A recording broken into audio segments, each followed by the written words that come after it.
North Korea appears to be testing once again, launching several missiles into the Sea of Japan on Saturday. Now, this comes just after Kim Jong-un met with other world leaders, including Russia, but not the United States. RT correspondent John Huddy joins us for more on this story. Hey, John, thanks for joining us from Miami. Hey, Scotty. Okay. Good to talk to you. Well, it's good to see you as well. President Trump spoke today with Japanese President Shinzo Abe about the recent developments with North Korea.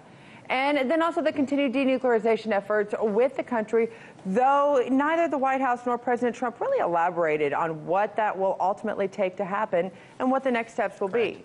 Okay, so I just have to ask you on this one, where U.S. Secretary of State Mike Pompeo had said all of these things, where are we at right now with this?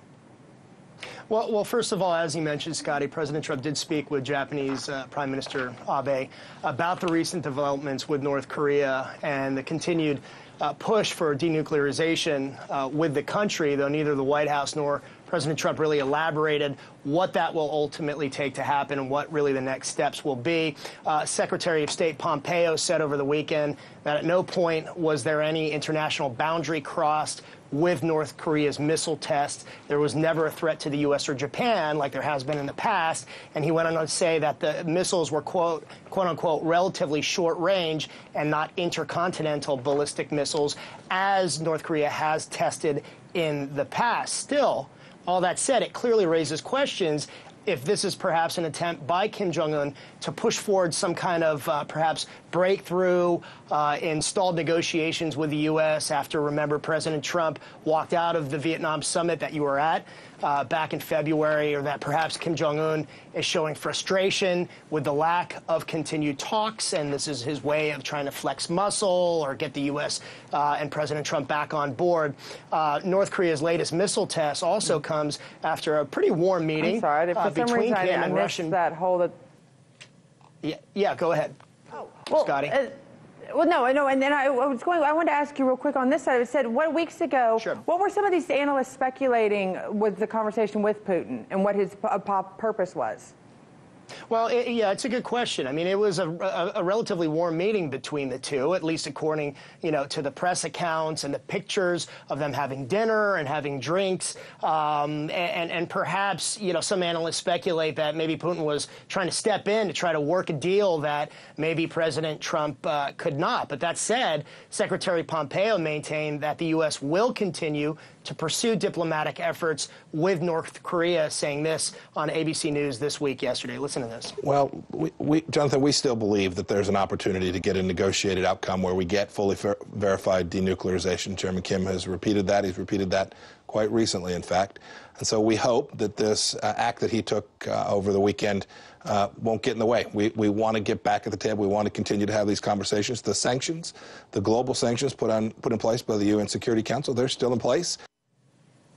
And along with that, President Trump tweeted on Saturday that, quote, "I believe that Kim Jong-un fully realizes the great economic potential of North Korea and will do nothing to interfere or end it. He also knows that I am with him and does not want to break his promise to me." End quote, Scotty. So we'll see about that.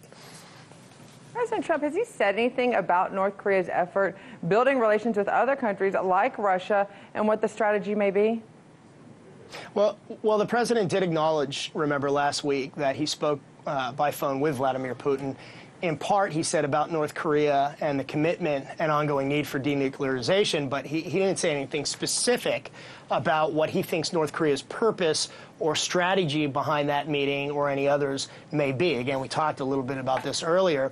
Kim Jong-un met with Putin the week before last and several other world leaders since 2018, including several meetings with the leaders of South Korea and China in what some say are perhaps Kim's efforts to woo other world powers along with the United States. But it's also unclear if part of the conversation and discussions that President Trump had with with Vladimir Putin and also Shinzo Abe included talking about how an estimated 10 million North Koreans, according to the UN and World Food Program, or about 40% of the country's population, are starving. These are headlines that just came out, many of whom are women and children, after one of the worst harvests in a decade in the country. And whether or not the U.S. and Japan, or the U.S., Japan, and Russia can help provide some relief, whether it's by lifting of some of those sanctions or other measures, Scotty. So, again, there's a lot going on with North Korea, with the dynamic between the U.S., between Russia, Japan, South Korea, and we'll see how this continues to develop going into the week. And do we have any sort of idea going forward if there's any more conversations that are going to be happening with world leaders and Kim Jong-un, or is it one of those that we just kind of have to wait and see? Well, it's a wait-and-see approach. Remember, Kim Jong-un and Trump have kind of seemed to indicate that they want to continue the conversations. I mean, you look at least taking what President Trump is saying, and that bromance, quote-unquote, continues. That's some joke about. But both seem, willing, or at least have indicated that they are willing to continue discussion and maybe even some kind of talks down the line, and particularly also between South Korea and North Korea as well. But again, there's so much involved with this dynamic, and now with Vladimir Putin stepping in, perhaps that's a way to try to maybe broker some kind of deal, or even, as crazy as this sounds, act as almost an intermediary in helping to broker some deal or step in and provide some help in the ongoing discussions between the U.S., between North Korea, South Korea, and the whole peninsula. Well, John, as you pointed out, obviously one-on-one isn't working, so maybe it's going to have to be a group effort in order to get real peace for the area. Thank you so much for covering this. Could be.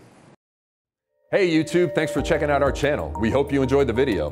We have tons of content for you just like this. For more of RT America's one-of-a-kind news and analysis, be sure to subscribe and never stop questioning more.